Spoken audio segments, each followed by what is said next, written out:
I put a scene of The Gentleman on, and my perspective changed, man. Like, I go back through the years and I just touch on these things that I did, and these situations that I was in, and I think I understand what a situationship is, but I want to elaborate on this, right? I've kind of I've kind of been in the trenches. I've kind of been in war. I've kind of had those hostile confrontations, those non-avoidable ones. And I think that this sort of pushed me or motivated me into becoming an artist from 2016, 2015. But creating the channel and creating the overall narrative, but still keeping every discussion, every freestyle fresh with innovating ideas, if I can get the words out. It's more of a challenge.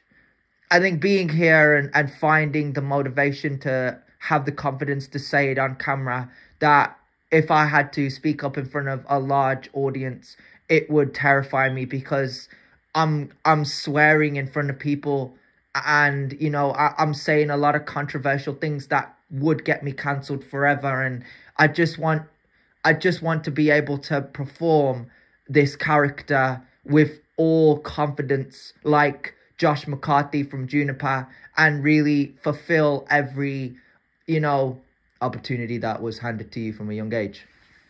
I went through these stages of my life.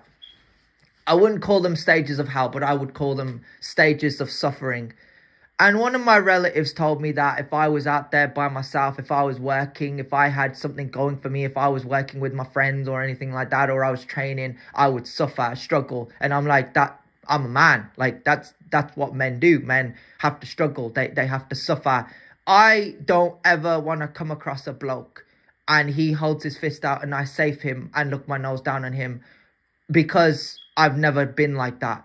I've always been fortunate enough to be where I am today, to go, Josh McCarthy respected me, Tyrese respected me, Guns, Manjinda respected me, YX, Yusuf respected me, Adam Lees respected me, Thomas, Zapda, Dub respected me, Tony, the guy that does sign language. I can big up a lot of good guys, a lot of great men, right, that really spoke to me with such respect and a vision for the future. And that's kind of why we're here. We're here to, hone our skills. We're here to, look at what's ahead and not what's gone. But I think the thing that you have to understand with me is I've always kind of been stuck in the past, and not intentionally. I've always been reminded of my past because of these little things. When I go back to who I respected or who I loved or who I lost or anything like that, you wouldn't expect me to say these controversial things that I sometimes stand here like I was a bit, I found a bit of apprehension in saying, right? Like I'm standing here and I'm about to really lay into these tramps, but like it has to happen because it's the narrative, right?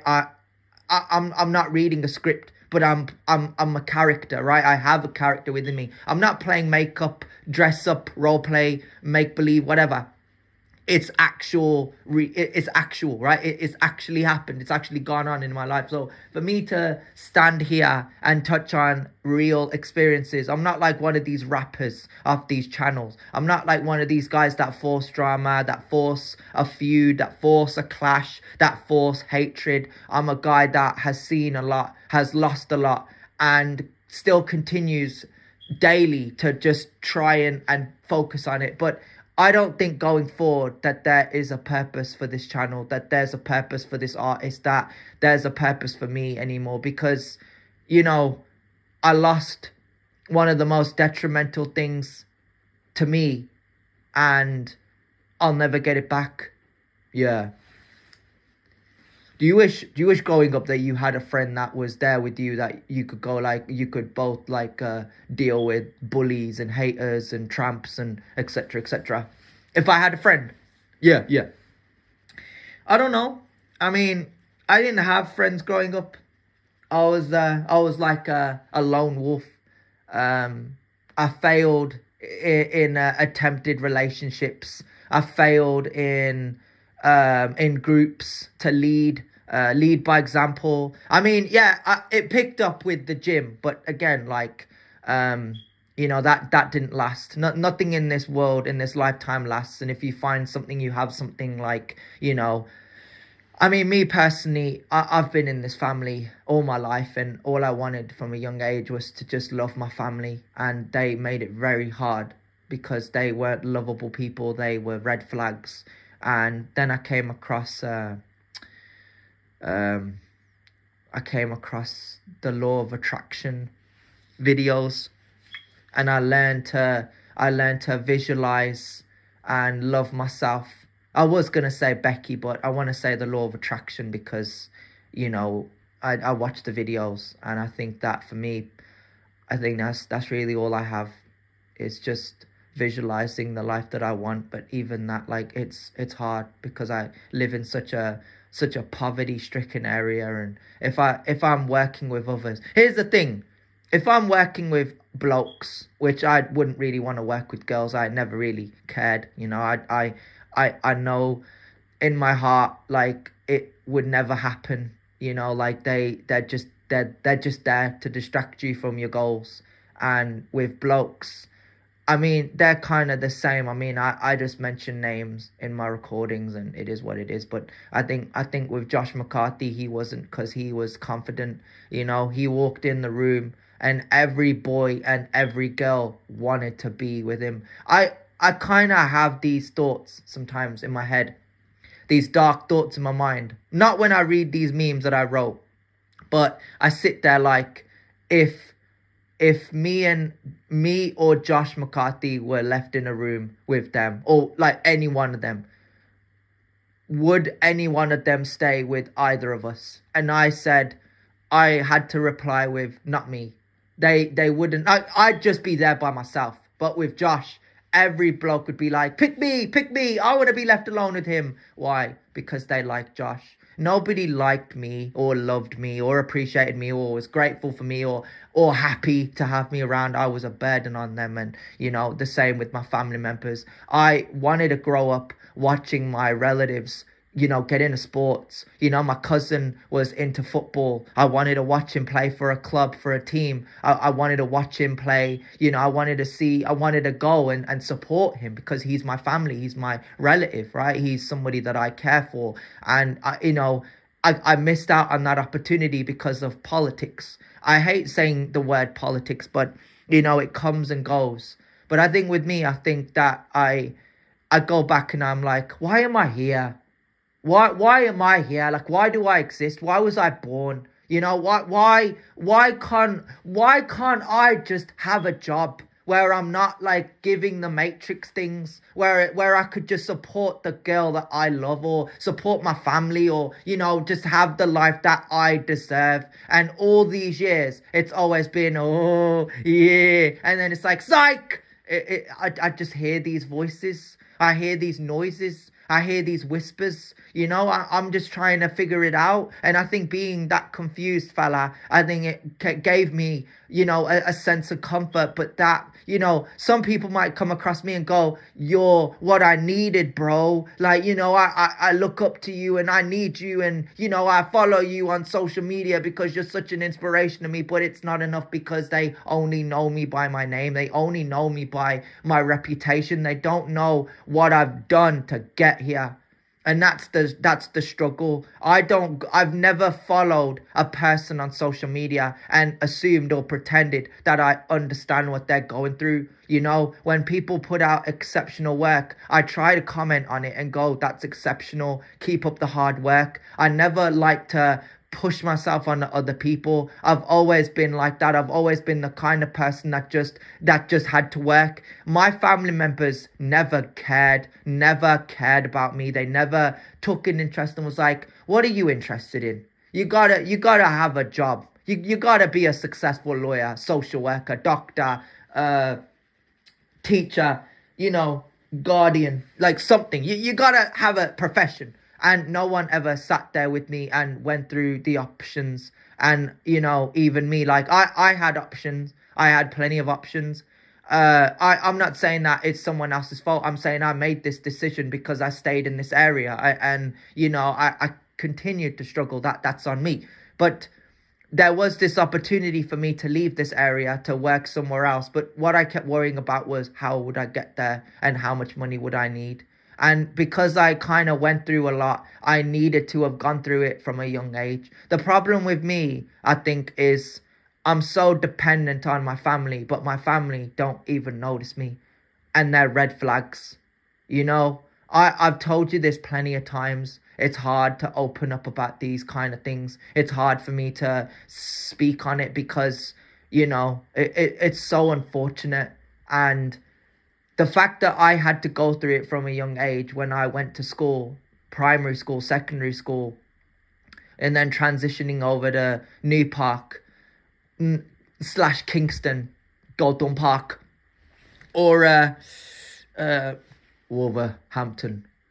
The Hamptons, the Hampton College, Paget Road, Bilston, Wolverhampton, fucking shithole. It's a shithole. But I think that this kind of explains why I went through what I went through. Nobody would ever understand. Nobody could ever understand like the passion I have in me. They don't understand. They will never understand how hard I worked all these years and I still lost. I sit here sometimes and I struggle to go to work. And the reason I struggle to go to work is because I'm having emotional breakdowns. I've never admitted this on camera and I probably never will again. But if you get to hear this now, this is probably the last time you'll ever hear from me, bro. Like from this angle. There might be a couple more re-uploads, but again, I have to have a wider audience to continue this channel. I have to have a resonating fan base. I have to have an interest from my audience for me to continue, and it's hard. It's hard that I sit here and actually cry my eyes out, that I have moments of doubt, that I doubt myself, that I did from a young age. And it's not something that I can openly admit, but I have to. I'm confused because for 20 years, things could have been different.